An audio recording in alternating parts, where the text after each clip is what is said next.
دەڕوانیتە هەر شوێنێک لە ئەمریکا پەتای ڤایرۆسی کۆڕۆنا ڕووی لە هەڵکشانە، بەڵام ڤایرۆسی بەرپرس لە نەخۆشی کۆڤید-19 لە نێوەندی کێشمانی سیاسیدا گیری خواردووە بەوەی کە ئاخۆ سەرۆک داناڵد ترامپ ڕێگە دەدات بە هاوکاری لە نێوان بەڕێوەبەرایەتیەکەی و نێوان تیمەکەی جۆ بایدن براوەی پێشبڕکێی سەرۆکایەتی 2020 ئەوەی لە 20 مانگی یەکدا ڕێوڕسمی گرتنە دەستی پۆستی سەرۆکایەتی بۆ ئەنجام دەدرێت. هەتا ئێستا ترامپ کە بەردەوامە لەوەی دەڵێت و بەبێ بەڵگە گوایە ساختەکاری بەربڵاو لە دەنگدانەکەدا هەبووە ڕێگەی بە گواستنەوەی دەسەڵات بۆ حکوومەتێکی نوێ نەداوە دەست بەکار بێت. ئەندامانی تیمی جۆ بایدن دەڵێن ئەوە وڵات لە سەروبەندی زیادبوونی پەتاکەدا دەخاتە مەترسیەوە.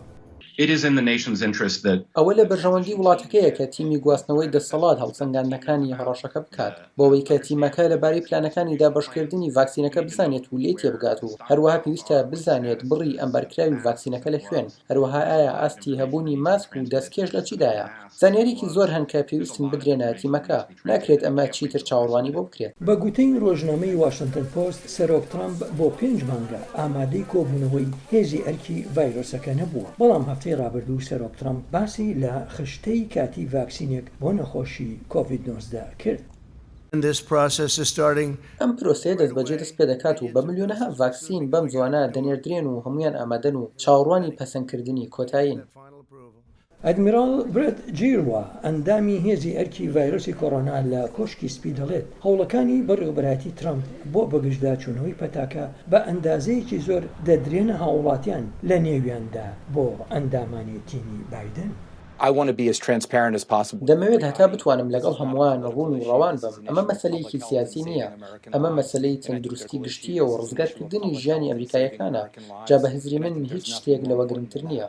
جۆن بۆڵتن ڕاوێژکاری پێشووی ئاسایشی نیشتیمانی ترامپ داوای لە کۆماریەکان کرد فشار لە کۆشکی سپی بکەن هاوبەشی بە زانیاریەکان لە سەر ڤایرۆسەکە و ئاسایشی نیشتیمانی لەگەڵ بەڕێوەبەرایەتی داهاتووی بایدندا بکەن. دووبارە بڕوام وایە لە سەر کۆماریەکانە ئەوە ڕوونکەنەوە لە سەر سروشتی ئەو شتانەی بۆ گواستنەوەی دەسەڵات پێویستمان پێیان هەیە و هەتا دەبێت دەتوانین بە خێرایی بۆ ئەم ڕستە دەست بەکار بین.